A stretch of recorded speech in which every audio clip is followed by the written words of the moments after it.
Welcome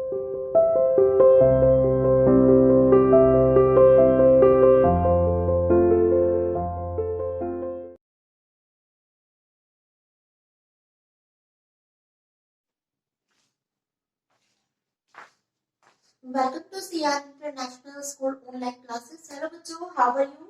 Hope everyone is fine and fit at home. Today I am here to take class 5th Maths, Chapter 23 Area. आज का topic है बेटा हमारा area of rectangle. सबसे पहले हम एरिया ऑफ रेक्टेंगल के बारे में पढ़ने से पहले हम एरिया की डेफिनेशन एक बार क्लियर कर लेते हैं. एरिया होता क्या है? Area measures the surface of a simple closed region. जो एरिया होता है वो क्या मेजर करता है बेटा? किस चीज की मेजरमेंट होती है एरिया के अंदर? जो हमारे पास कोई सिंपल क्लोज्ड रीजन है, ठीक है, जैसे कि हमारे पास रेक्टेंगल हो गई, क्लोज्ड है, ठीक है, सिंपल क्लोज्ड रीजन मींस यहाँ पर हमारे पास ये रेक्टेंगल है, आपको पता है ये किस टाइप की है? क्लोज्ड फिगर है, ठीक है, तो हम इसका एरिया फाइंड आउट कर सकते हैं. क्या क्या होता है बेटा एरिया ऑफ रेक्टेंगल का फॉर्मूला?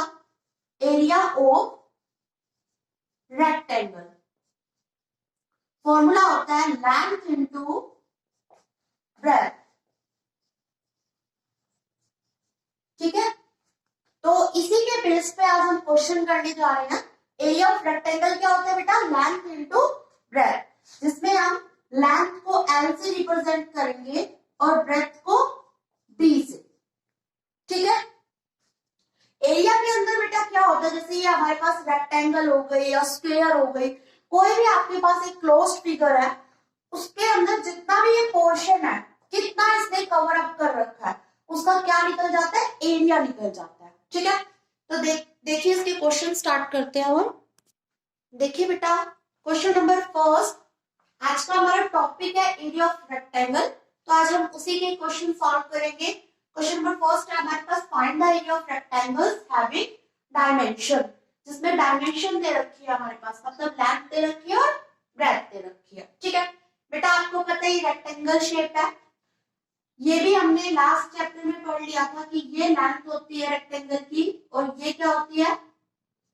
ब्रेथ, जिसको हम D से रिप्रेजेंट करते हैं, ठीक है. लेंथ को हम L से रिप्रेजेंट करते हैं, ब्रेथ को D से. तो ये तो हम लास्ट चैप्टर में पढ़ चुके हैं. अब हमें निकालना क्या है? Area of rectangle. तो हम इसको सॉल्व करते हैं. सबसे पहले हम लिखेंगे एरिया ऑफ रेक्टेंगल, फिर हम अपना फॉर्मूला लिखेंगे. एरिया ऑफ रेक्टेंगल का फॉर्मूला अभी मैंने आपको बताया था, क्या होता है बेटा? लेंथ इनटू ब्रेथ, ठीक है.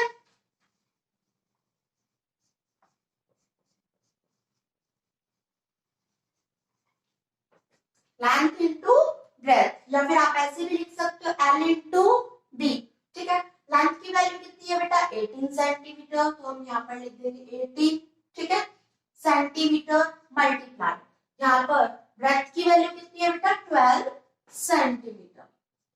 अब हम क्या करेंगे बेटा? 18 की 12 से क्या करवा देंगे?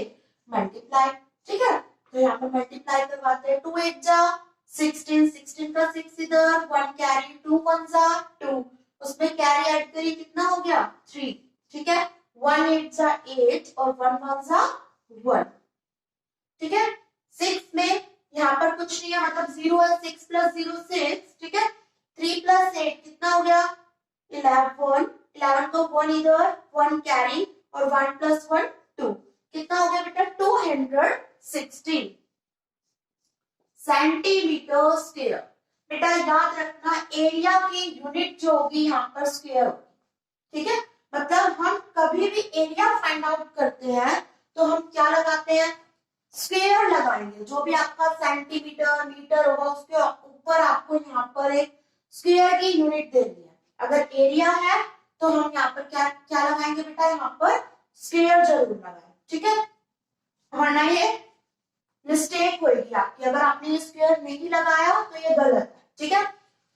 स्क्वायर से रिप्रेजेंट हो जाता है कि हमने क्या निकाला है बेटा? एरिया फाइंड आउट किया, ठीक है. तो ये बात आपको याद रखनी है कि आप एरिया निकाल रहे हो तो यहाँ पर स्क्वायर जरूर लगाएं, ठीक है. सेंटीमीटर है उसके ऊपर स्क्वायर लगाएं, मीटर है उसके ऊपर स्क्वायर लगाएं, ठीक है. ऐसा क्यों हो रहा है? स्क्वायर क्यों आ रहा है? क्योंकि देखिए ये भी सेंटीमीटर है, ये भी सेंटीमीटर, दोनों की हो क्या रही है, मल्टीप्लाई, तो इसीलिए यहाँ पर क्या आ गया, सेंटीमीटर का स्क्वायर। और आपको डायरेक्ट याद रखना है बेटा कि एरिया की यूनिट स्क्वायर होती है, तो आप सेंटीमीटर या मीटर जो भी क्वेश्चन में दे रखे हैं उसके ऊपर यहाँ पर स्क्वायर की नोटेशन जरूर दें, ठीक है। नेक्स्ट इसका एक और पार्ट देखिए, नेक्स्ट देखिए बेटा इसका फिफ्थ पार्ट, लेंथ दे रखी है 1.8 मीटर, ब्रेथ दे रखी है 80 सेंटीमीटर। अब यहाँ पर देखिए बेटा ये है मीटर में और ये है सेंटीमीटर में, तो सबसे पहले हमें इनको सेम करना होगा, या तो आप इसको सेंटीमीटर से मीटर में कन्वर्ट करेंगे या इसको मीटर से सेंटीमीटर में कन्वर्ट करेंगे, ठीक है। तो सॉल्यूशन स्टार्ट करते हैं। लेंथ कितनी दे रखी है बेटा, 1.8 मीटर, ठीक है। अगर हम इसको सेंटीमीटर में कन्वर्ट करें तो देखिए बेटा 1 मीटर इक्वल टू में 100 सेंटीमीटर के इक्वल होता है, ठीक है।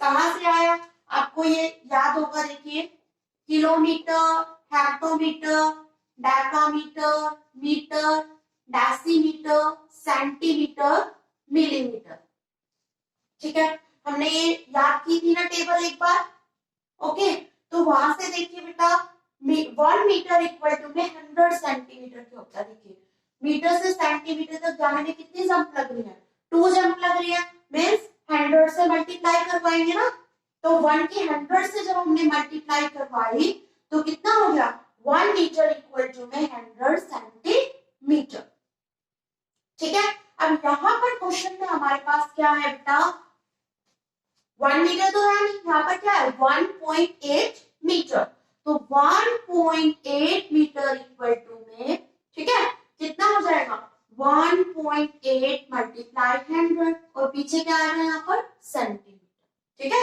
अब हमने इसको मीटर से किसमें कन्वर्ट कर दिया, सेंटीमीटर में, ठीक है बेटा। अब ये डेसिमल पॉइंट हटाएंगे तो नीचे क्या लगेगा, डेसिमल के प्लेस का एक जीरो लगेगी, मीन्स 10 आ गया, जीरो से जीरो क्या हो गया कट, तो हमारे पास कितना आ गया 180 सेंटीमीटर, ठीक है, मीन्स 1.8 मीटर इक्वल टू में 180 सेंटीमीटर। अब हम इस चीज को यहाँ पर लिख सकते हैं, ठीक है, 1.8 मीटर इक्वल टू में 180 सेंटीमीटर। अब हमारे पास लेंथ आ गई 180 सेंटीमीटर और ब्रेथ कितनी दे रखी है, ब्रेथ है हमारे पास 80 सेंटीमीटर, ये हमारे पास कितनी दे रखी है बेटा, भी 80 सेंटीमीटर, क्लियर। अब क्या करना है बेटा, देखिए अब दोनों सेंटीमीटर में आ गया, अब हम अपना फॉर्मूला लगा देंगे एरिया ऑफ रेक्टेंगल का। एरिया ऑफ रेक्टेंगल किसके इक्वल होता है, area of rectangle equal to में लेंथ इनटू ब्रेथ, ठीक है। तो लेंथ की वैल्यू कितनी है 180 सेंटीमीटर मल्टीप्लाई ब्रेथ की वैल्यू कितनी है 80 सेंटीमीटर। अब हम क्या करेंगे बेटा, 18 की 8 से मल्टीप्लाई करवाएंगे, ठीक है, 18 की 8 से मल्टीप्लाई करवाएंगे, देखिए 18 8 जा 8 8 जा 64, ठीक है, 6 कैरी, 8 1 जा 8, 8 प्लस 6 कितना हो गया बेटा 40, मीन्स 144।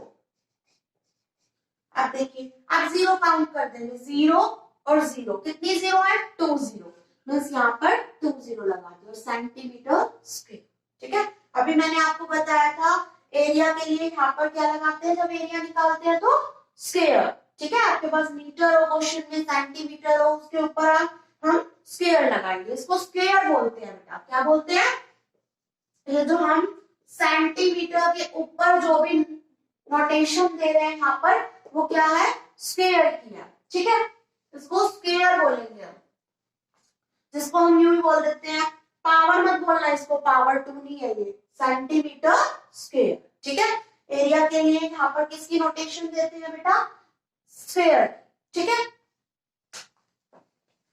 तो बेटा इन क्वेश्चंस के अंदर कुछ नहीं है, अगर आपके पास यहाँ पर मीटर मीटर में है, क्वेश्चन में ये सेंटीमीटर में था, तो सबसे पहले आप इनको दोनों को सेम करेंगे, उसके बाद एरिया निकालेंगे। अदरवाइज अगर ये दोनों सेम है पहले से ऑलरेडी, तो हम फिर डायरेक्ट अपने एरिया के फॉर्मूले में जाके इन वैल्यूज को पुट करेंगे और क्वेश्चन सॉल्व हो जाएगा। ठीक है, तो ये क्वेश्चंस आपको करने हैं किससे रिलेटेड, एरिया ऑफ रेक्टेंगल से रिलेटेड। आगे के हम सब अपनी नेक्स्ट क्लास में डिस्कस करेंगे। We will meet in our next class. Thank you.